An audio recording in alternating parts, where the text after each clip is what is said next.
I was still in law school, we would have this person who cleaned the premises, and she was an extraordinarily cheerful, sweet woman. But over a period of time, I started noticing that she had bruises over her face, her hands, she would have some injuries. And every time I would talk to her, she would be like, I fell off the stairs. Yeah, I fell off from this place. I ran into a wall. Things like that. It took her 6 months to tell me that she was actually experiencing severe domestic violence. And after many months of reassuring her that I would help her if there was something happening, at one point at 11 p.m. in the night, I get a call from her saying that tonight he's going to kill me. And I remember being jolted into action because I was in a residential university. I knew where she lived, but I couldn't go out of the university campuses. And that was the first time I called the police, and I told them that you have to go and you have to see this woman is in serious danger.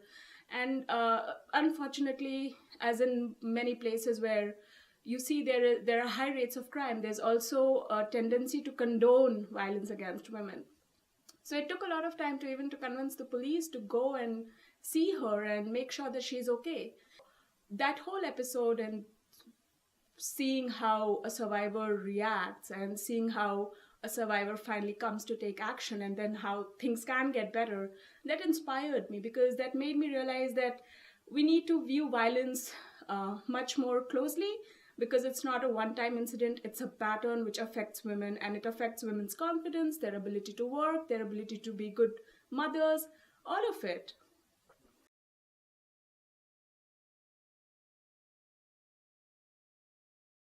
That's very interesting actually, because I do honestly feel that even when I engage, irrespective of the background that women come from, I mean, I'm here at Notre Dame, so obviously I'm engaging with some women who are, well, in some sense privileged, but also very conscious, and who have had their own battles in life. But when you talk, irrespective of where women come from, you do realize that women will second guess themselves, women will be insecure, because you know what, the society just has taught you to doubt yourself. And that's true of irrespective of where you come from, I feel so. We could discuss how policy has and law has always been formulated predominantly by men, and it is supposed to serve women. So you see, when there is no equality in sense of policy making, it also means that it does not reflect women's voices, women's conditions, and women's specific needs.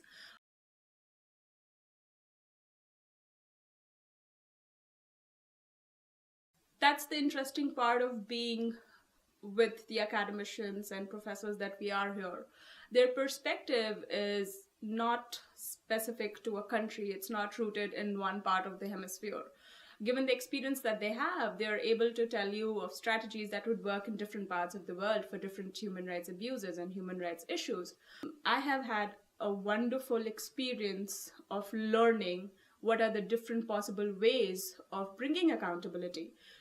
And which is firmly rooted in international law, which is a very strong strategy. So I think it's amazing.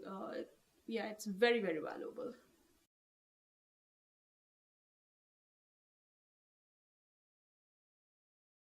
I'm very grateful that I am at Notre Dame, and I am amidst academicians who have practiced and who have taken on these really tough, challenging human rights violation cases, and they have this wealth of experience, and they are so warm and encouraging and so supportive.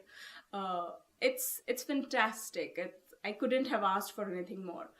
And at the same time, you learn from all of these people that you must be humble, that you must be grounded, and you must encourage and support others.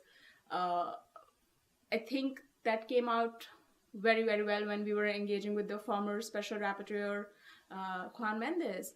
Professor Mendez was just so kind and so humble, and I told him that as a human rights practitioner, from coming from a place where hierarchy is almost instilled in us, it's very humbling to see him, because he is just so grounded in some sense and so kind. And he said, "You are much too kind, my dear," and that will stay with me.